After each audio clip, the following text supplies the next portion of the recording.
يا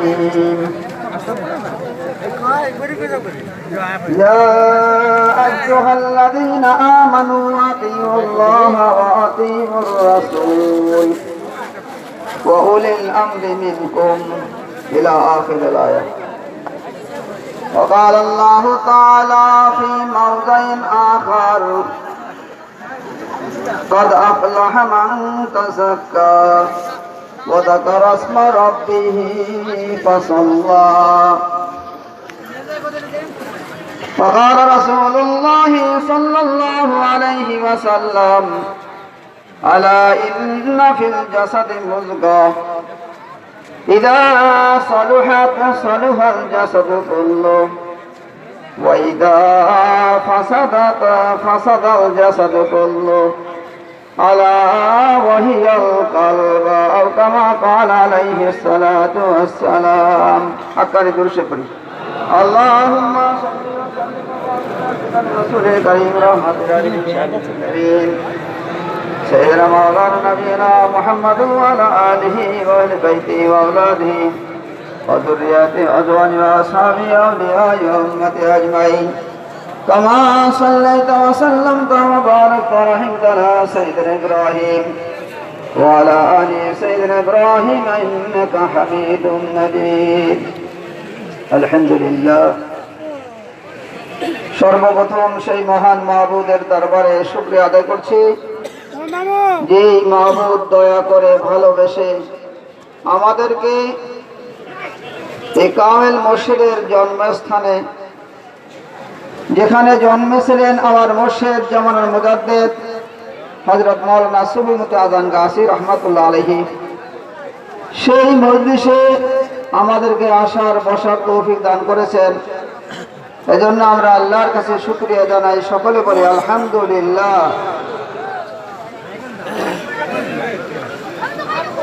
দাঁড়িয়েছি একমাত্র কামিল মুর্শিদের হুকুম পালন করার জন্য, বলার মতো কোনো যোগ্যতা নেই। আমলের অবস্থা আরো করুন, শুধু হুকুম পালন করার জন্য দাঁড়িয়েছি। আপনারা দিনদার আছেন, পরহেজগার আছেন, মুত্তাকি আছেন, আল্লাহ ওয়ালা আছেন। আমার যদি ভুল হয় সংশোধন করে দেবেন ইনশাআল্লাহ। আমি হযরত মাওলানা সুবুমতি আজান গাছি রহমাতুল্লাহ আলাইহির বংশ পরিচয়টা কিভাবে আসলো এবং হযরত মাওলানা সুবুমতি আজান গাছি রহমাতুল্লাহ আলাইহি তরিকতের লাইনে হযরত রাসূল পাক সাল্লাল্লাহু আলাইহি ওয়াসাল্লাম পর্যন্ত তার সাজারানামা এবং কামেল মুর্শিদ আমাদেরকে যে নেয়ামত দিয়ে গেছেন, পঞ্চ নেয়ামত, বিশেষ করে এই উরসিকুল কাকে বলে আমরা অনেকেই বুঝি না, যে উরসিকুল কাকে বলে। অনেকে প্রশ্ন করে যে উরসিকুল এবার কি জিনিস। অনেক আলেম ওলামা অনেক সময় প্রশ্ন করে থাকে। উরসিকুল সম্পর্কে কোরআন হাদিসে কি দলিল আছে এ সম্পর্কেও সময় হলে বলবো ইনশাআল্লাহ। এবং আমার কামেল মুর্শিদের দরবারে এমন একটা নেয়ামত আছে যা সারা পৃথিবীর কোথাও নাই, সেটা হলো আনমুল রতন মুবারক। এইটার দলিল কোথাও আছে এ সম্পর্কে যদি সময় হয় বলবো ইনশাআল্লাহ। তো আমার কামেল মুর্শিদ কত বড় ওলি আল্লাহ ছিলেন। আমরা দুনিয়ার প্রত্যেকটা মানুষ সবসময় দুনিয়ার ফিকির করি, দুনিয়ার চিন্তা করি, কি খাবো, কি পড়বো, আমি মারা গেলে আমার ছেলেপেলেরা কি খাবে, হ্যাঁ, এইসব ফিকির, এইসব চিন্তা আমরা করি। কিন্তু আমার কামেল মুর্শিদের ফিকিরটা কি ছিল, তার চিন্তা কি ছিল?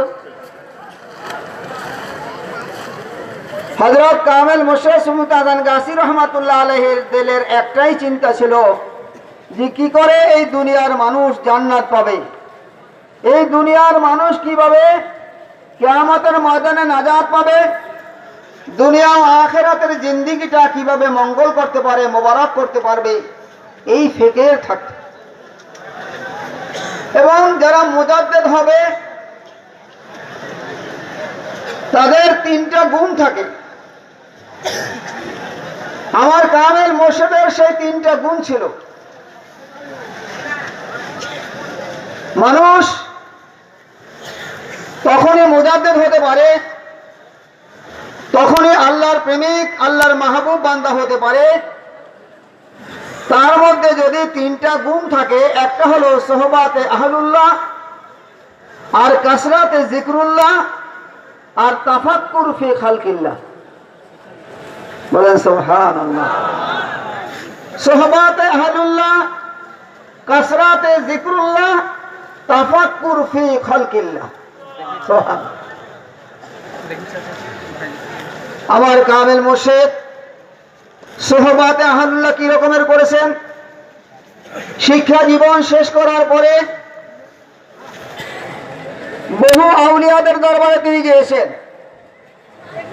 22 জন বা 24 জন আউলিয়ার দরবারে, ওলি আল্লাহর দরবারে তিনি গিয়েছিলেন। 8 জনের কাছ থেকে তিনি খেলাফতি পেয়েছিলেন। সুবহানাল্লাহ। এরপরে তার স্বাদ মিটেনি। আমার কামেল মোর্শেদ 14টি বছর পর্যন্ত একাকী সাধনা করেছেন, জেকের আজকার করেছেন। এই কামেল মোর্শেদের যে নসবনামা আমি আপনাদের সামনে পেশ করছি, এরপরে আমি অন্যদিকে আলোচনা যাব ইনশাআল্লাহ। আমরা জানি হযরত মাওলানা সুবুনুত আযান গাছি রহমাতুল্লাহ আলাইহি হযরত ওমর রাদিয়াল্লাহু তাআলা আনহুর বংশধর। কি বলেন, ঠিক কিনা? হযরত ওমর রাদিয়াল্লাহু তাআলা আনহুর সঙ্গে এবং রাসূল পাক সাল্লাল্লাহু আলাইহি ওয়াসাল্লামের সঙ্গে বংশের সম্পর্ক হলো, হযরত ওমর রাদিয়াল্লাহু তাআলা আনহুর পূর্বের 8 পুরুষ পূর্বে এবং হযরত রাসূল পাক সাল্লাল্লাহু আলাইহি ওয়াসাল্লামের 8 পুরুষ পূর্বে এক ব্যক্তি ছিলেন, তার নাম ছিল হযরত কাব। এই কাবের 2 পুত্র ছিল, একজনের নাম ছিল হলো মোররা, আর একজন নাম ছিল আদি বা ইদ্দি। আমাদের সাজারা নামা, যে বড় সাজারা নামা আছে, ওটার মধ্যে ইদ্দি লেখা আছে। ইতিহাসে পাওয়া যায় আদি নাম করে। তো এই প্রথম ছেলে যে মোররা, সেই মোররার ছেলের নাম হলো কেলাব, কেলাবের ছেলের নাম হলো কুসাই, কুসাইয়ের ছেলের নাম আব্দে মানাফ, আব্দে মানাফের ছেলের নাম হলো হাশেম, হাশেমের ছেলের নাম হলো আব্দুল মুত্তালেব, আব্দুল মুত্তালেবের ছেলের নাম হলো আব্দুল্লাহ, আর আব্দুল্লাহর সন্তান হলো নবী মুহাম্মদুর রাসূলুল্লাহ সাল্লাল্লাহু আলাইহি ওয়াসাল্লাম। এই মোররার দ্বিতীয় ভাই ছিল আদি বা ইদ্দি, তার ছেলের নাম ছিল জোরাই, তার ছেলের নাম ছিল ফারাত, কোন জায়গায় লেখা আছে কারত, এবং তার ছেলের নাম ছিল রিয়া, রিয়ার ছেলের নাম ছিল আব্দুল উজ্জা, আব্দুল উজ্জার ছেলের নাম ছিল নওফল, নওফলের ছেলের নাম ছিল খাত্তাব, এই খাত্তাবের ছেলের নাম ছিল হযরতে ওমর ফারুক রাদিয়াল্লাহু তাআলা আনহু, ওমর ইবনে খাত্তাব রাদিয়াল্লাহু তাআলা। এই ওমর ইবনে খাত্তাব, ওমর রাদিয়াল্লাহু তাআলা আনহুর ছেলের নাম ছিল আব্দুল্লাহ, তার ছেলের নাম হলো শেখ নাসির ওরফে আদহাম, এবং তার ছেলের নাম ছিল শেখ ইব্রাহিম বিন আদহাম, তার ছেলের নাম ছিল ইসহাক, তার ছেলের নাম ছিল আবুল ফাতাহ, তার ছেলের নাম ছিল আব্দুল ওয়াজেদ আকবর, তার ছেলের নাম ছিল আব্দুল্লাহ ওয়াজেদ আসগর, তার ছেলের নাম ছিল মাসউদ, তার ছেলের নাম ছিল সালমান, তার ছেলের নাম ছিল মাহমুদ, এবং মাহমুদের ছেলের নাম ছিল নাসির উদ্দিন, নাসির উদ্দিনের ছেলের নাম ছিল হলো সুলতান শাহাবুদ্দিন ওরফে ফারুক শাহ কাবুলি রহমাতুল্লাহ আলাইহি। এই শাহাবুদ্দিন গুরি রহমাতুল্লাহ আলাইহির ছেলের নাম ছিল হযরত ইউসুফ, তার ছেলের নাম ছিল আহমদ, তার ছেলের নাম ছিল সোয়াইব, তার ছেলের নাম ছিল হলো আব্দুল্লাহ, তার ছেলের নাম ছিল ইসহাক, ইসহাকের ছেলের নাম ছিল ইউসুফ, তার সন্তানের নাম ছিল সুলাইমান, তার সন্তানের নাম ছিল নাসির উদ্দিন, তার সন্তানের নাম ছিল ইমাম রফি উদ্দিন ওরফে ইমাম নামাজ শাহ রহমাতুল্লাহ আলাইহি। ইমাম নামাজ শাহ রহমাতুল্লাহ আলাইহির সন্তানের নাম ছিল হাবিবুল্লাহ, তার ছেলের নাম ছিল আব্দুল হাই, তার ছেলের নাম ছিল জয়নুল আবদিন ফারুকি রহমাতুল্লাহ আলাইহি। জয়নুল আবদিন ফারুকী রহমাতুল্লাহ আলাইহির দুই ছেলে ছিল, একজন আব্দুস সামাদ ফারুকী আর একজনের নাম হলো আব্দুল আহাদ ফারুকী। আপনারা মুজাদ্দিদ আল-ফিসানি রহমাতুল্লাহ আলাইহির নাম শুনেছেন। এই আব্দুস সামাদ ফারুকী রহমাতুল্লাহ আলাইহির যে ভাই ছিল আব্দুল আহাদ ফারুকী রহমাতুল্লাহ আলাইহি, আব্দুল আহাদ ফারুকী রহমাতুল্লাহ আলাইহির ছেলের নাম ছিল মুজাদ্দিদ আল-ফিসানি রহমাতুল্লাহ আলাইহি, এবং তার অপর ভাই আব্দুস সামাদ ফারুকী রহমাতুল্লাহ আলাইহির নাম ছিল আব্দুল আহমদ ফারুকী। তার ছেলের নাম ছিল খাজা মাসুম ফারুকী। তার ছেলের নাম ছিল খাজা হুজ্জাতুল্লাহ। তার ছেলের নাম ছিল জুবাইর ফারুকী। তার ছেলের নাম ছিল আব্দুল্লাহ ফারুকী। তার ছেলের নাম ছিল ইব্রাহিম ফারুকী। তার ছেলের নাম ছিল নাজির উদ্দিন ফারুকী ওরফে ঝাটু, যার নামে এইখানে নাকি নাজির উদ্দিন কোন একটা পাড়া আছে, হয়তো নাজির উদ্দিন পাড়া, এই উনি এখানে আসেন। এই নাজির উদ্দিন ফারুকী ওরফে ঝাটু মিয়া, ওনার আব্বার নাম ছিল ইব্রাহিম ফারুকী, তার ছেলের নাম নাজির উদ্দিন ফারুকী। নাজির উদ্দিন ফারুকীর নাম ছিল কিয়ামউদ্দিন ফারুকী। নাজির উদ্দিন ফারুকীর ছেলের নাম কিয়ামউদ্দিন ফারুকী। কিয়ামউদ্দিন ফারুকীর ছেলের নাম হলো নাইমউদ্দিন ফারুকী। নাইমউদ্দিন ফারুকীর নাম হলো হযরত রকিবউদ্দিন ফারুকী রহমাতুল্লাহ আলাইহি, যিনি আমার মুর্শিদের বাবা। হযরত রকিবউদ্দিন ফারুকী রহমাতুল্লাহ আলাইহির নাম ছিল হযরত মাওলানা সুফি মুফতি আজান গাছি রহমাতুল্লাহ আলাইহি। ওনার নিজস্ব ওনার বাবার যে নাম দেয়া ছিল, আসলে এটা আমরা আদবের খাতিরে আমরা নেই না, যেহেতু আমার কামেল মুর্শিদ উনি ওনার নিজের নামটাকেই মিটিয়ে দিয়েছেন। কত বড় একজন মানুষ হলে আমরা দুনিয়াদার মানুষ আছি, আমরা প্রত্যেকের নাম প্রচার করার জন্য, মানুষের কাছে প্রসার করার জন্য নামটাকে অনেক অনেক টাইটেল দিয়ে নামটাকে আমরা ফুটাইয়ে থাকি। কিন্তু আমার কামেল মুর্শিদ তার নিজস্ব যে নাম আব্বা আম্মা দিয়েছিলেন, এই নামটাকে তিনি মিটিয়ে দিলেন। একজন মানুষ কতটুকু নিঃস্বার্থ হইলে এবং সে নিজের নামটাকে মিটাইতে পারে, এজন্য কোন কবি বলছেন যে হযরত মাওলানা সুফি আজান গাছি রহমাতুল্লাহ বলতেন, বুজুর্গি কি नहीं हमको जरूरत, बुजुर्गी की नहीं हमको जरूरत, গোলাম আপনা বানা हमको খোদায়া। সুফি আজান গাছি রহমাতুল্লাহ বলতেন, দুনিয়ার মানুষ আমাকে হাজী সব বলবে, গাজী সব বলবে, মাওলানা বলবে, মুফতি বলবে, হ্যাঁ, দুনিয়ার মানুষ আমাকে ইজ্জত করবে, ওই ইজ্জত আমি চাই না। দুনিয়ার মানুষ যে বাহাদুরি করে ওইটা আমি চাই না। হযরত মাওলানা সুফি আজান গাছি রহমাতুল্লাহ আলাইহি, তার মুর্শিদ হযরত মাওলানা সুফি আজান গাছি রহমাতুল্লাহ আলাইহি প্রথম যে ওলি আল্লাহর কাছে গিয়েছিলেন হযরত মাওলানা খোদাবখশ রহমাতুল্লাহ আলাইহি। হযরত মাওলানা খোদাবখশ রহমাতুল্লাহ আলাইহি পেয়ারডাঙ্গায়, আপনারা জানেন এই পেয়ারডাঙ্গায় আরব থেকে 1005 সনে একজন ওলি আল্লাহ আসছিলেন। 1010 সনে তার নাম ছিল হযরত ঈসা রহমাতুল্লাহ আলাইহি। এই ঈসা রহমাতুল্লাহ আলাইহির আওলাদের মধ্যে ছিল হযরত খোদাবখশ রহমাতুল্লাহ আলাইহি, এবং সেই খোদাবখশ রহমাতুল্লাহ আলাইহির কাছে গিয়া আমার কামেল মুর্শিদ সুফি আজান গাছি রহমাতুল্লাহ সর্বপ্রথম সেখানে মুরিদ হয়। সুবহানাল্লাহ। এবং ওনার মুর্শিদ যেহেতু ওনার বাড়ি আজান গাছি, সেহেতু তিনি ওনাকে আজান গাছির মাওলানা বলে ডাকতেন। আর মুর্শিদের জবানে আজান গাছি নাম বলে ডাক দেওয়াটা এইটা তার কাছে ভালো লেগেছিল, বিধায় তার নিজস্ব নামটাকে তিনি আর কখনো নেন নাই। এবং ওনার মুরিদান ওই যুগে যারা ছিল তারা তার আসল নাম কখনো জিজ্ঞাসা করেন নাই। যদিও তার একটা নাম আছে, আমাদের বাংলাদেশে ইসলামী ফাউন্ডেশন রাষ্ট্রীয় পক্ষ থেকে একটা বিশ্বকোষ লেখা হয়েছে। সেই বিশ্বকোষের মধ্যে সুফি আজান গাছি রহমাতুল্লাহ আলাইহির একটা নাম লিখেছে, সেখানে লিখেছে, আসলে আমরা এখানে খোঁজ নিয়ে দেখেছি যে সেই নামের সঙ্গে সেই নামটা আসলে সঠিক নয়, কিন্তু এইখানে ওনার কাগজপত্র দলিলপত্রের মাধ্যমে একটা নাম পাওয়া গেছে যেটা সঠিক। যাই হোক, সেই কথা আমাদের বলার উদ্দেশ্য না। আমরা যে হযরত মাওলানা সুফি আজান গাছি রহমাতুল্লাহ আলাইহি হযরত ওমর রাদিয়াল্লাহু তাআলা আনহুর বংশের তার সিলসিলা যে আমরা পেয়েছি, এই জন্য শুকরিয়া আদায় করি আলহামদুলিল্লাহ। আর আমার কামেল মুর্শিদ তরিকতের লাইনে হযরত রাসূল পাক সাল্লাল্লাহু আলাইহি ওয়াসাল্লাম পর্যন্ত যে আল্লাহর রাসূলের সঙ্গে যে তিনি সংযোগ ছিলেন, এই সাধারাটা হলো এমন ভাবে যে হযরত মাওলানা সুফি আজান গাছি রহমাতুল্লাহ আলাইহির একজন মুর্শিদ ছিলেন হযরত হাজী হাফেজ এমদাদুল্লাহ মুহাজির মক্কি রহমাতুল্লাহ আলাইহি। হাজী এমদাদুল্লাহ মুহাজির মক্কি রহমাতুল্লাহ আলাইহি হযরত সুফি আজান গাছি রহমাতুল্লাহ আলাইহির মুর্শিদ ছিলেন, এবং তানার মুর্শিদ ছিলেন হযরত ইমদাদুল্লাহ মুহাজির মক্কি রহমাতুল্লাহ আলাইহি। মুর্শিদের নাম ছিল হযরত নূর মোহাম্মদ জানজাবি রহমাতুল্লাহ আলাইহি। তার মুর্শিদের নাম ছিল আব্দুর রহিম শহীদ বেলায়েতি রহমাতুল্লাহ আলাইহি। তার মুর্শিদের নাম ছিল শেখ আব্দুল বারি আমরুহি রহমাতুল্লাহ আলাইহি। তার মুর্শিদের নাম ছিল আব্দুল হাদি সিদ্দিক আমরুহি রহমাতুল্লাহ আলাইহি। তার মুর্শিদের নাম ছিল সুফি শায়েখ আজদুদ্দিন আমরুহি রহমাতুল্লাহ আলাইহি। তার শায়েখের নাম ছিল মোহাম্মদ মক্কি জাফরি রহমাতুল্লাহ আলাইহি। তার পীরের নাম ছিল সৈয়দ মোহাম্মদ হাদি রহমাতুল্লাহ আলাইহি। তার পীরের নাম ছিল শাহ হাবিবুল্লাহ এলাহাবাদী রহমাতুল্লাহ আলাইহি। তার মুর্শিদের নাম ছিল আবু সাইদ গঙ্গোহী রহমাতুল্লাহ আলাইহি। তার মুর্শিদের নাম ছিল নিজামউদ্দিন বালখী রহমাতুল্লাহ আলাইহি।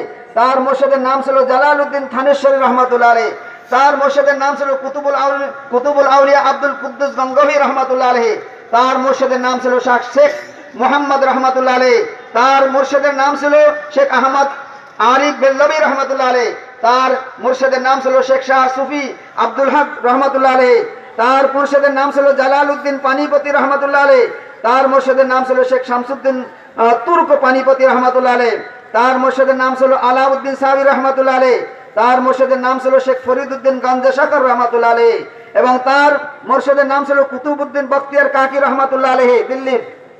এবং তার মুর্শিদের নাম ছিল নেওয়াজ শাহ খাজা মঈনুদ্দিন চিশতি আজমিরি রহমাতুল্লাহ আলাইহি। তার মুর্শিদের নাম ছিল খাজা ওসমান হারুন রহমাতুল্লাহ আলাইহি। তার মুর্শিদের নাম ছিল খাজা শরীফ চন্দানী রহমাতুল্লাহ আলাইহি। তার মুর্শিদের নাম ছিল কুতুবউদ্দিন মাসউদ চিশতি রহমাতুল্লাহ আলাইহি। তার মুর্শিদের নাম ছিল শাহ আবু ইউসুফ আবদাল চিশতি রহমাতুল্লাহ আলাইহি। তার মুর্শিদের নাম ছিল শাহ আবু মুহাম্মদ রহমাতুল্লাহ আলাইহি। তার মুর্শিদের নাম ছিল আহমদ আবদাল রহমাতুল্লাহ আলাইহি। তার মুর্শিদের নাম ছিল আবু ইসহাক শামী রহমাতুল্লাহ আলাইহি। তার মুর্শিদের নাম ছিল মমসাদ কুলুবি নূরি রহমাতুল্লাহ আলাইহি। তার মুর্শিদের নাম ছিল শাহ আমিনউদ্দিন আবু হুরায়রা বসরি রহমাতুল্লাহ আলাইহি। তার মুর্শিদের নাম ছিল হুযায়ফা আল মাশআরি রহমাতুল্লাহ আলাইহি। তার মুর্শিদের নাম ছিল ইব্রাহিম ইবনে আদহাম রহমাতুল্লাহ আলাইহি। তার মুর্শিদের নাম ছিল ফজাইল ইবনে আয়াজ রহমাতুল্লাহ আলাইহি। তার মুর্শিদের নাম ছিল খাজা আব্দুল ওয়াহিদ ইবনে জিয়াদ রহমাতুল্লাহ আলাইহি। তার মুর্শিদের নাম ছিল হাসান বসরি রহমাতুল্লাহ আলাইহি। তার মুর্শিদের নাম ছিল হযরতে আলী রাদিয়াল্লাহু তাআলা আনহু। এবং হযরত আলী রাদিয়াল্লাহু তাআলা আনহুর মুর্শিদের নাম ছিল নবী মুহাম্মদুর রাসূলুল্লাহ সাল্লাল্লাহু আলাইহি ওয়াসাল্লাম। এই হলো আমার মুর্শিদের পরিচয়। আমার মুর্শিদ জামানা মুজাদ্দিদ কামিল মুর্শিদ হযরত মাওলানা সুফি মুফতি আদান গাছি রহমাতুল্লাহ আলাইহির দরবারে তিনি যে আমাদেরকে আনমোল রতন মোবারক এবং মোবারক লং এই দরবার থেকে দেওয়া হয়। এই মোবারক লং সারা পৃথিবীতে আর কোথাও নেই। এবং সুফি মুফতি আদান গাছি রহমাতুল্লাহ আলাইহি তিনি যে আনমোল রতন পেয়েছেন, দুইটা আনমোল রতন অমূল্য রতন তিনি পেয়েছেন। সেই দুইটা আনমোল রতনের মধ্যে একটা হলো রাসূল পাক সাল্লাল্লাহু আলাইহি ওয়াসাল্লাম ক্ষুধার সময়, ফাঁকা আকাশের সময় তিনি তার পেটে যে পাথরখণ্ড বেঁধেছিলেন, সেই পাথরখণ্ড আমার কামেল মুর্শিদ জামানার মুজাদ্দিদ হযরত মাওলানা সুফি মুফতি আদান গাছি রহমাতুল্লাহ আলাইহি ওসিয়াতান এবং আমানাতান ভাবে হযরত রাসূল করিম সাল্লাল্লাহু আলাইহি ওয়াসাল্লামের নিকট হতে সাহাবীগণের মাধ্যমে সংগৃহীত বরকতপূর্ণ মোবারক পাথরখণ্ড দেয় পীরি সিলসিলায় আল্লাহর পীর ও ওলি আল্লাহগণদের মাধ্যমে রক্ষিত হয়ে আসছিল। এবং শেষ পর্যন্ত এই পাথরখানা সুয়াদ দেশের বিশিষ্ট ওলি সুয়াদি আখন্দি রহমাতুল্লাহ আলাইহির কাছে আমানত হিসেবে আসে। এবং সুয়াদি আখন্দি রহমাতুল্লাহ আলাইহি ওনার মুর্শিদ হযরত সুফি দ্বীন মোহাম্মদ মুআল্লিম হেরেম শরীফ রহমাতুল্লাহ আলাইহি তানাকে ওনার শাগরেদ ছিলেন, ওনাকে সেইটা ওসিয়াতান ওনার কাছে দেওয়া হয়। এবং উনি সেইটা ওনার মুরিদ হযরতে সুফি দ্বীন মোহাম্মদ মুআল্লিম হেরেম শরীফ ওনার মুরিদ ছিলেন হযরত সুফি মুফতি আদান গাছি রহমাতুল্লাহ আলাইহি। এই সুফি মুফতি আদান গাছি রহমাতুল্লাহ আলাইহি তিনি সেই রাসূল পাক সাল্লাল্লাহু আলাইহি ওয়াসাল্লামের কাছ থেকে আমানত দেওয়া সেই আনমোল রতন মোবারক রাসূল পাক সাল্লাল্লাহু আলাইহি ওয়াসাল্লামের পেটে বাঁধা সেই পাথরখণ্ড এবং সাহাবীদের মাধ্যমে আবু জেহেলের হাতের মধ্যে কিছু পাথরে কালেমা শাহাদাত করেছে। ইতিহাস আপনারা জানেন। আবু জাহেল মুহাম্মদুর রাসূলুল্লাহ সাল্লাল্লাহু আলাইহি ওয়াসাল্লামকে বলেছিল হে মুহাম্মদ সাল্লাল্লাহু আলাইহি ওয়াসাল্লাম আপনি যদি বলতে পারেন আমার মুঠের মধ্যে কি আছে, কিছু কঙ্কর হাতে নিয়ে তিনি বলছিলেন এই কথাটা যে তুমি যদি বলতে পারো আমার হাতের মধ্যে কি আছে তাহলে আমি কলেমা পড়ে মুসলমান হয়ে যাব। আল্লাহ রাসূল সাল্লাল্লাহু আলাইহি ওয়াসাল্লাম তখন বললেন যে আমি বলবো না, তোমার হাতের মধ্যে যা আছে সেইটাই সে বলে দেবে আমি মোহাম্মদ কে আছি। বলেন সুবহানাল্লাহ। সঙ্গে সঙ্গে সেই মুটের ভিতর থেকে, মুষ্টির ভিতরে পাথরগুলো কলেমা শাহাদাত আশহাদু আল্লা ইলাহা ইল্লাল্লাহু ওয়াহদাহু লা শারীকা লাহু ওয়া আশহাদু আন্না মুহাম্মাদান আবদুহু ওয়া রাসূলুহু, এই কলেমার আওয়াজ সেই পাথরের থেকে বেশি ওঠে এবং তখন সেই পাথরগুলো দূরে নিক্ষেপ করে দেয়। সেই পাথরগুলি সাহাবা রাদিয়াল্লাহু তাআলা আনহুম আজমাইন অনেকে সেটা সংগ্রহ করে নেয়। তার একটা পাথর এই সুয়াদে আখানজি রহমতুল্লাহের মাধ্যমে হযরত দিন মোহাম্মদ মুআল্লিম হেরেম শরীফ পায় এবং থেকে ওনার শাগরেদ হযরত সুফি আজান গাসি রহমতুল্লাহ আলাইহিকে এইটা দেওয়া হয় এবং আমাদের দরবারে সেটা আছে। এইটা কোথায় পাবেন, এটার রেফারেন্স কোথায় আছে? রাসূল পাক সাল্লাল্লাহু আলাইহি ওয়াসাল্লাম যে পাথর এই পেটে বাঁধছিলেন তা এটা আমাদের হাদিস শরীফের মধ্যে আসছে। আমাদের বাংলাদেশ ইসলামী ফাউন্ডেশন থেকে একটা বুখারী শরীফ ছাপা হয়েছে, 10 খণ্ডে বুখারী শরীফের পূর্ণ হাদিস সেখানে ছাপা হয়েছে। সেই বাংলাদেশের বুখারী শরীফের যে হাদিস, সেই হাদিসের 7ম খণ্ডে 47 পৃষ্ঠার মধ্যে কিতাবুল মাগাজির মধ্যে একটা হাদিস আসছে। হাদিসটা হযরত জাবের রাদিয়াল্লাহু তাআলা আনহু থেকে রওয়ায়াত আসছে। হযরত জাবের রাদিয়াল্লাহু তাআলা আনহু থেকে সেই হাদিস কেন দেওয়া আছে, এটা হাদিস নম্বর হলো 3789, 3789, 3789 নম্বর হাদিস। এই সেখানে আপনি 7ম খণ্ডে 47 নম্বর পৃষ্ঠার মধ্যে এটা পাওয়া যাবে। ইমাম গাজ্জালী রাহমাতুল্লাহ আলাইহি লিখিত আরবি ইয়াহইয়া উলুমউদ্দিন কিতাবের মধ্যে উর্দু তরজমা নেওয়াল কেশরী সাভার 3য় খণ্ডের 332 নম্বর পৃষ্ঠার মধ্যে ইতিহাস পাওয়া যাবে এবং রাহাতিল কুলুব এবং মাওলানা কারামত আলী সাহেবের লেখা নূরুন আলা নূর এই কিতাবের মধ্যে পাওয়া যাবে, আপনারা খোঁজ করে দেখবেন। এবং রাসূল পাক সাল্লাল্লাহু আলাইহি ওয়াসাল্লাম যেই পাথর রাসূল পাক সাল্লাল্লাহু আলাইহি ওয়াসাল্লামের শেকেম মোবারকে লেগেছিল, সেই পাথরই আমার কামেল মুর্শিদের দরবারে আছে এবং আমাদেরকে যে মোবারক লবঙ্গ দেওয়া হয়, কারণ একটা পাথর তো সবাইকে দেওয়া সম্ভব না এবং সেটা হেফাজতের জন্য কামেল মুর্শিদ রক্ষিত করে রেখেছেন। আমাদেরকে কামেল মুর্শিদ যেটা দেখায় সালানা মজলিসের মধ্যে, সেটা হলো আবু জাহেলের হাতের মধ্যে কলেমা শাহাদাত যে পাথরটা পড়েছিল সেই পাথরটা দেখানো হয়, ছোট পাথর। আর বড় পাথর যেটা রাসূল পাক সাল্লাল্লাহু আলাইহি ওয়াসাল্লাম পেটে বাঁধছিলেন সেটা সংরক্ষিত আছে আমাদের মাজার শরীফের মধ্যে, আপনারা দেখেছেন যারা জিয়ারত করেছেন। এখন এই পাথর সবাইকে দেখানো সম্ভব না এবং সবাইকে দেওয়া সম্ভব না, এই জন্য কামেল মুর্শিদ একটা হিকমত করেছেন যে বাজার থেকে কিছু লবঙ্গ কিনে সেইটাকে ধুয়ে মুছে শুকিয়ে আল্লাহর রাসূল পাক সাল্লাল্লাহু আলাইহি ওয়াসাল্লামের শেকের মোবারকের সেই পাথরের সঙ্গে রাখা হয়। এর দ্বারা কি হয়, ওই পাথরের সঙ্গে একটা আসর সংমিশ্রণ হওয়ার কারণে, তার সঙ্গে স্পর্শ করার কারণে সেইটার মধ্যে রাসূল পাক সাল্লাল্লাহু আলাইহি ওয়াসাল্লামের একটা তাসির, একটা আসর পয়দা হয় এবং সেই মোবারক লবণটা আমাদেরকে দেওয়া হয় এবং এইটাকে বলা হয় মোবারক লবঙ্গ। মোবারক লং, বাজারে যেটা আছে সেটা লং এবং এই কামেল মুর্শিদের দরবার থেকে যেটা দেওয়া হয় সেটা কি, সেটা মোবারক লং। এটা বরকতপূর্ণ। বরকতপূর্ণ কিভাবে হয় আপনারা জানেন, একটা চুম্বকের সঙ্গে যদি আর একটা চুম্বক ঘর্ষণ করা হয়, একটা লোহাকে যদি চুম্বকের সঙ্গে ঘর্ষণ করা হয় তখন সেই লোহাটা কি হয়, চুম্বক হয়ে যায়, হয় না ভাই? আপনারা দেখেন, ঘর্ষণ করে দেখবেন। আপনারা জানেন রাসূল পাক সাল্লাল্লাহু আলাইহি ওয়াসাল্লামের স্পর্শের কারণে সেই গারে সুরের মধ্যে, সুর পর্বতের মধ্যে হযরতে আবু বকর সিদ্দিক রাদিয়াল্লাহু তাআলা আনহু যখন সেই সুর পর্বতে যখন হিজরতের সময় হযরত আবু বকর রাদিয়াল্লাহু তাআলা আনহুকে হযরত রাসূল পাক সাল্লাল্লাহু আলাইহি ওয়াসাল্লাম যখন বলেছিলেন, হে আবু বকর, আমাদের হিজরত করার প্রয়োজন হতে পারে, এই থেকে হযরত আবু বকর রাদিয়াল্লাহু তাআলা আনহু আর রাত্রিতে ঘুমান নাই। আপনারা ইতিহাস শুনেছেন। যাই হোক, হযরত রাসূল পাক সাল্লাল্লাহু আলাইহি ওয়াসাল্লাম হযরত আবু বকর রাদিয়াল্লাহু তাআলা আনহুকে নিয়ে যখন সেই সুর পর্বতের মধ্যে অবস্থান করছিলেন, সেই সুর পর্বতের মধ্যে সেটা আপনারা জানেন যে গারে সুর যেটা, সেটার মধ্যে আমি গিয়েছি এবং সেই গারে সুরের মধ্যে নামাজ পড়েছি, সেখানে অবস্থান করে আমি দেখেছি, অনেক সময় এখানে অবস্থান করেছি এবং সেখানে যে হযরত আবু বকর রাদিয়াল্লাহু তাআলা আনহু যে নিজের পাগড়ি কি ছেড়ে বিভিন্ন গর্ত বুঝাইছিলেন, বন্ধ করেছিলেন এবং একটা গর্তের মধ্যে তার পা রেখেছিলেন, সেইখানে সেই গর্তগুলো এখনো অবিকল সেরকম আছে, আমার নিজের সচক্ষে ইনশাআল্লাহ দেখে আসছি। সেইখানে আপনারা জানেন যে হযরত আবু বকর রাদিয়াল্লাহু তাআলা আনহুকে পায়ে ধ্বংসন করেছিল। সেই ধ্বংসনের বিষ কিসে? আল্লাহ রাসূল পাক সাল্লাল্লাহু আলাইহি ওয়াসাল্লামের মুখে লালা দিয়েছিলেন। এই লালার কারণে সেই ধ্বংস, সেই বিষ পানি হয়ে গেছিল। সুবহানাল্লাহ। আপনারা ইতিহাস জানেন, রাসূল পাক সাল্লাল্লাহু আলাইহি ওয়াসাল্লামের দেহ মোবারক আছে, নূরানি আছে, নূর আছে। এই নূরের সঙ্গে যেই জিনিসটা লাগে সেটাও নূর হয়ে যায়। এই জিন্দা নবীর সঙ্গে, এই হায়াতুন নবীর সঙ্গে যেই জিনিসটা লাগে সেটাও কি হয়ে যায়? হায়াত পেয়ে যায়, সে তার জীবন পেয়ে যান। আপনারা জানেন মদিনার মসজিদে আপনারা যারা গিয়েছেন দেখেছেন জান্নাত, রিয়াজুল জান্নাহ, আল্লাহ রাসূল পাক সাল্লাল্লাহু আলাইহি ওয়াসাল্লামের যে হুজরা মোবারক, যেখানে রাসূল পাক সাল্লাল্লাহু আলাইহি ওয়াসাল্লাম রওজা মোবারক যেখানে শুয়ে আছেন, তার পাশেই রিয়াজুল জান্নাহ। এই রিয়াজুল জান্নার মধ্যে কয়েকটা খুঁটি আছে, আপনারা লক্ষ্য করছেন কিনা জানি না। প্রত্যেকটা খুঁটির উপরে স্বর্ণের, মানে স্বর্ণের কালারে ওখানে লেখা আছে প্রত্যেকটা খুঁটির নাম। এখানে প্রত্যেকটা খুঁটির আলাদা নাম আছে। হ্যাঁ, যেমন সুতুনে আয়েশা, সুতুনে আবি লুবাবা, এরকম কিছু সুতুন আছে। অর্থাৎ রাসূল পাক সাল্লাল্লাহু আলাইহি ওয়াসাল্লামের যে মেম্বারটা আছে, ঠিক মেম্বারের ডান পাশে যে পিলারটা আছে, ওই পিলারটার উপরে লেখা আছে সুতুনে হান্নানা। এই হান্নানা ওখানে লেখা আছে।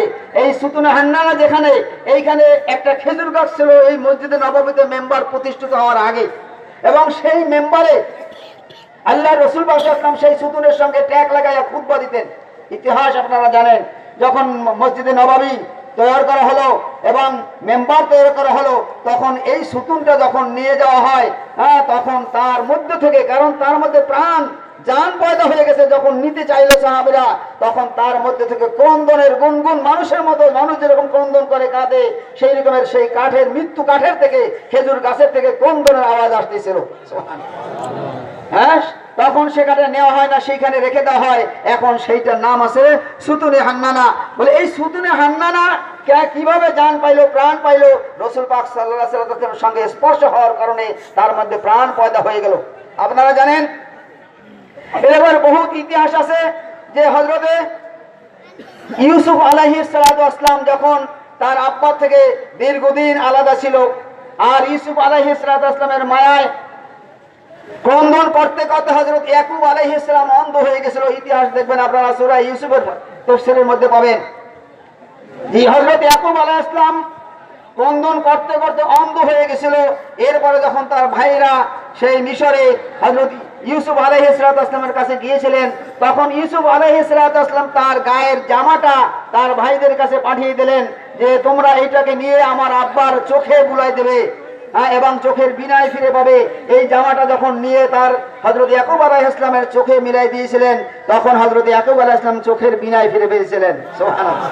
এই রকমের ভাবে সারা পৃথিবীর মধ্যে এরকমের বহু নিদর্শন আছে যা আল্লাহর রহমতে, আল্লাহর মেহেরবানিতে, আল্লাহর ওলিদের, আল্লাহর নবীদের সংস্পর্শের কারণে, আসার কারণে, যেটা গায়ের জান আছে, যার মধ্যে প্রাণ নাই, জড় পদার্থ, সেই জড় পদার্থের মধ্যেও প্রাণ পয়দা হয়ে যায়। অতএব ইউসুফ আলাইহিস সালামের জামার স্পর্শে যদি হযরত ইয়াকুব আলাইহিস সালাম চোখের বিনায় ফিরে পেতে পারে, গোলাপ জল দেখেন, গোলাপ ফুলের যে ঘেরান আছে, পানির মধ্যে ভিজায় রাখবেন, পানির মধ্যে ঘেরানটা আসে না ভাই?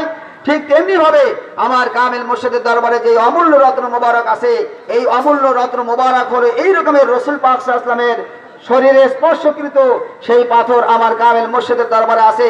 সারা পৃথিবীর মধ্যে এই অমূল্য রতন, এই রাসূল পাক সাল্লাল্লাহু আলাইহি ওয়াসাল্লামের পেটে বাঁধা পাথর কোথাও নাই। অন্যান্য জায়গা, বিভিন্ন জায়গায়, যেমন তুরস্কে রাসূল পাক সাল্লাল্লাহু আলাইহি ওয়াসাল্লামের অনেক নিদর্শন আছে, লাঠি আছে, রাসূল পাক জালালাবাদের জুব্বা আছে, হযরত বাল মসজিদে রাসূল পাক সাল্লাল্লাহু আলাইহি ওয়াসাল্লামের দাড়ি মোবারক আছে, এই রকমের ভাবে পাগড়ি আছে, এরকমের জুতা আছে। সারা পৃথিবীর মধ্যে এক একটা মোবারক রাসূল পাক সাল্লাল্লাহু আলাইহি ওয়াসাল্লামের নিয়ামত বিভিন্ন জায়গায় আছে, কিন্তু আমার কামেল মুর্শিদের দরবারে সেই রাসূল পাক সাল্লাল্লাহু আলাইহি ওয়াসাল্লামের পেটে স্পর্শকৃত যে খন্দকের যুদ্ধের মধ্যে যে পাথর তিনি বেঁধেছিলেন, সেই পাথর নবী মুহাম্মদুর রাসূলুল্লাহ সাল্লাল্লাহু আলাইহি ওয়াসাল্লামের পাথর আমার কামেল মুর্শিদ এর দরবারে আছে। তো এরকম ভাবে আমার কামেল মুর্শিদের দরবারের প্রত্যেকটা কাজ কোনো একটা কোরআন এবং হাদিসের দলিলের বাহিরে নাই। প্রত্যেকটা নিয়ম কানুন আমার কামেল মুর্শিদ আমাদেরকে যা দিয়ে গেছে, এটা সব কিছু নিয়মের ভিতরে আছে। অতএব কোন মানুষ যদি এই কামেল মোর্শেদের হুকুমগুলো যদি মেনে নেয়, আর মানুষ যখন আমি বলতেছিলাম যে মানুষ কখন মুজাদ্দেদ হয়, আমরা বলি যে হযরত মাওলানা সুন্নি আযান গাসি রাহমাতুল্লাহ আলাইহি মুজাদ্দেদ। দুনিয়ার অনেক মানুষে মুজাদ্দেদ দাবি করে, কিন্তু সুন্নি আযান গাসি রাহমাতুল্লাহ আলাইহি যে মুজাদ্দেদ, তার মুজাদ্দেদ হওয়ার জন্য একটা দোয়াই যথেষ্ট, যে আমার কামেল মোর্শেদ দোয়া করেছেন, ইলাহি রহমত জিয়াদা কর কিয়ামত তক तमाम আলম পাক। এই একটা তিনি যে মুজাদ্দেদের কাজ কি? এই জন্য আমি বলতেছিলাম যে মুজাদ্দেদ হলো ওই ব্যক্তি হবে যার তিনটা গুণ থাকবে, যিনি নাকি যার মধ্যে সোহবাতুল আহলুল্লাহ থাকবে, যিনি বেশি বেশি ওলি আল্লাহদের সোহবত এখতিয়ার করবেন। আমার কামেল মুর্শিদ বহু ওলি আল্লাহদের সোহবত এখতিয়ার করেছেন। এবং দ্বিতীয় নম্বর হলো কাসরাতে জিকরুল্লাহ, যার জিকির বেশি থাকবে, বেশি বেশি করে জিকির করবে। আমার মনে হয় আমার কামেল মুর্শিদের দরবারের একজন সাধারণ একজন মুরিদ তারা যে জিকির করে, এমন জিকির, এমন কোরআন তেলাওয়াত মনে হয় অন্য কোনো দরবার বা অন্য কোনো জায়গায় কোনো ব্যক্তি করে না। আমার মনে হয় কোনো হাফেজ মাওলানা, কোনো মুফতি, তারাও দৈনিক এত কোরআনের আয়াত তেলাওয়াত করে না। আপনারা একটু হিসাব করে দেখবেন, আমার কামেল মুর্শিদ যে কাসরাতে জিকরুল্লাহ তিনি করেছেন, তিনি তো 14 বছর পর্যন্ত সুরের জঙ্গলের মধ্যে কাটিয়া, 14টি বছর সহজ কথা না ভাই, আমার জবানে এই মুখে বলা সহজ, কিন্তু 14টি বছর পর্যন্ত জঙ্গলের মধ্যে, যেখানে মানব নাই, মানুষ নাই, যেখানে খানা দানার কোনো ব্যবস্থা নাই, ঘর নাই, বাড়ি নাই, এই রোদ বৃষ্টি ঝড়ের মধ্যে, এই অন্ধকারের মধ্যে, হিংস্র জানোয়ারের মধ্যে আমার কামেল মুর্শিদ 14 বছর কাটাইছেন। আগুনে পাক করা 14 বছরের মধ্যে কোনো খানা খায় নাই। আমার কামেল মুর্শিদ কি রকমের রেয়াজত করেছেন, কতটা সাধনা করেছেন, এবং কত সাধনা করার পরে তিনি আমাদেরকে এই নিয়ামত আমাদেরকে দান করেছেন। হ্যাঁ, আমরা এটা সহজে পেয়ে গেছি, কিন্তু কামেল মুর্শিদ এটা সহজে পায় নাই। ওনাকে অনেক জলাঞ্জলি দিতে হয়েছে, অনেক তিতিক্ষা ত্যাগ করতে হয়েছে। আর মানুষ যখন ত্যাগ করে, সে যখন দুনিয়ার সবকে মিটাই দেয়, আল্লাহ পাক তাকে উঁচা করে দেয়। আউলিয়া ने लात मारी दौलते दुनिया पे जब आपरी पैरू पे उनके सारे दुनिया सबके सब। ওলি আল্লাহ মানুষ তখন হয় যখন দুনিয়ার সব কিছু মিটাই দেয়, হ্যাঁ, দুনিয়ার সব কিছু ছেড়ে দেয়। এই জন্য মুর্শিদ বলছেন যে দুनिया की तमाम चीज को छोड़ना पड़े तो छोड़ दो, लेकिन मुर्शिद के दामान को मत छोड़ो। দুনিয়ার সব কিছু যদি ছেড়ে দিতে হয় ছেড়ে দাও, কিন্তু কামেল মুর্শিদের দামানকে কখনো ছাড়বে না। আমার কামেল মুর্শিদ এমন কাসরাতে জিকির আমাদেরকে শিখাইছেন যে কোরআনের ওজিফা, এই কোরআনের ওজিফায় আমরা একটু খেয়াল করে দেখি, যেহেতু কোরআন শরীফের মধ্যে এই আমার কামেল মুর্শিদ যে ওজিফা আমাদেরকে দিয়েছেন, এটা নিজের ইচ্ছায়, নিজের মন গড়া ভাবে দেয় নাই। সূরা নিসার 103 নম্বর আয়াতের মধ্যে আল্লাহ বলেন, ফাইদা কাযাইতুমুস সালাতা ফাযকুরুল্লাহ কিয়ামান ওয়া কুউদান ওয়া আলা জুনুবিকুম। সূরা নিসার 103 নম্বর আয়াতের মধ্যে আল্লাহ কি বললেন? ফাইদা কাযাইতুমুস সালাতা, হে দুনিয়ার মানুষ, তোমরা যখন নামাজ পড়বে, নামাজকে আদায় করবে, তো নামাজের পরে আল্লাহ পাকের জিকির করবে। বলেন সুবহানাল্লাহ। এই হুকুমটা কার আছে? আল্লাহর আছে, যে নামাজের পরে আল্লাহর জিকির করবে। এবার জিকিরটা কি জিকির করব? হ্যাঁ, নবীজি বলেছেন আফজালুজ যিকরি তিলাওয়াতিল কুরআন, উত্তম জিকির হলো কোরআন শরীফ তেলাওয়াত করা। বলেন সুবহানাল্লাহ। যত জিকির আছে, আমরা যত জিকিরই করি না কেন, সমস্ত জিকিরের মধ্যে উত্তম জিকির হলো কোরআনে পাকের জিকির। আমার